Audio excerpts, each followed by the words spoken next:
spread the rumor that I have run away.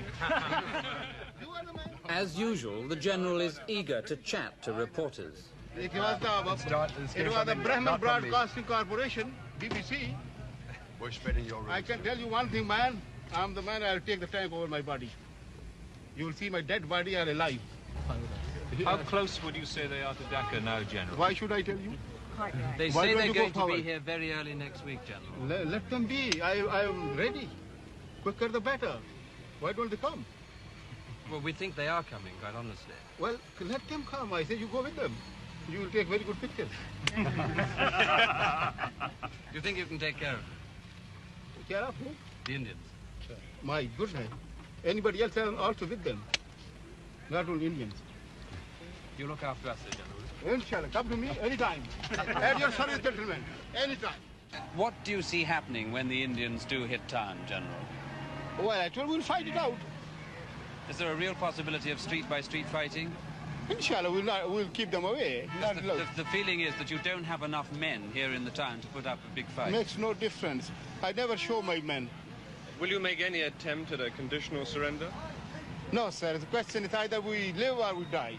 Colonel, is there any question of a surrender yet, do you know? Would you know? No surrenders. Yeah. There's no question of it. You know for sure, no question. No question of any surrender. That what General Niazi has been saying still stands. You fight to the last man. He means it. And you mean it with him, or of course, all of you behind him? Everyone.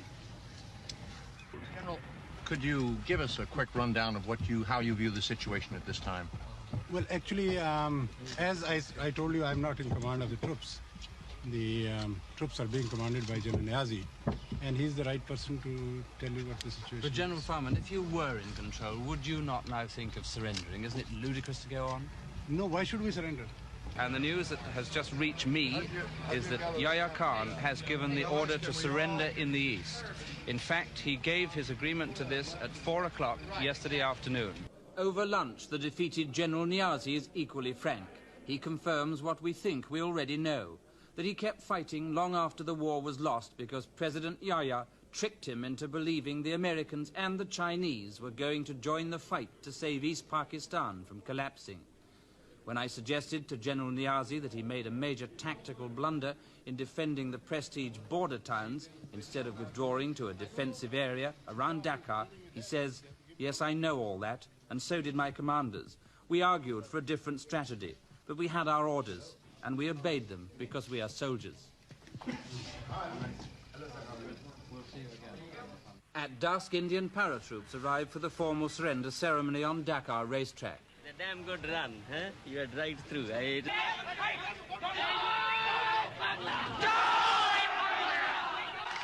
Unofficially, the birth of the new nation is proclaimed when the Bangladesh flag is raised over the radio station.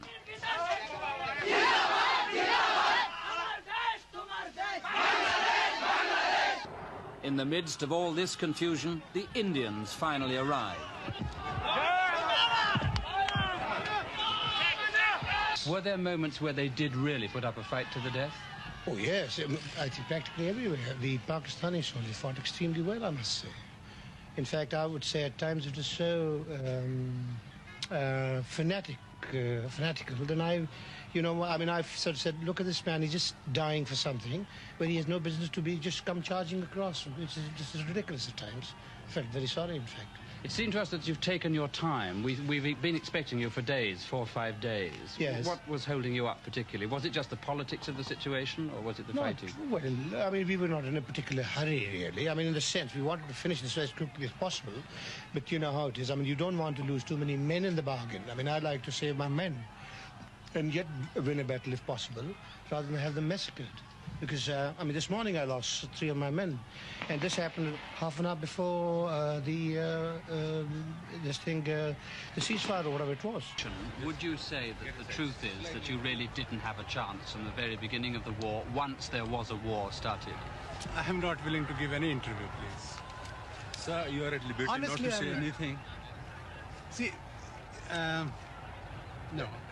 I mean, I can talk to you. Just a second, a little later. At the moment, some ceremony is to go on. By now, General Niazi cannot hide the humiliation he so deeply feels. it seems to me that he is close to tears.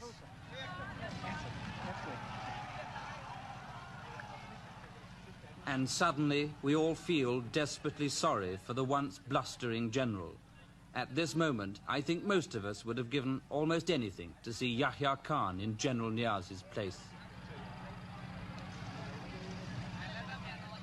The change of ownership of one of the most populated and poorest parts of the world is now being confirmed.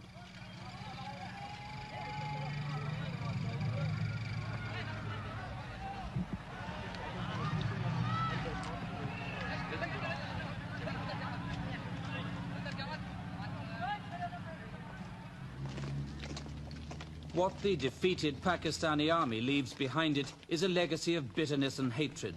After all that's happened, it's not unnatural, I suppose, for the people of Bangladesh to bay for blood.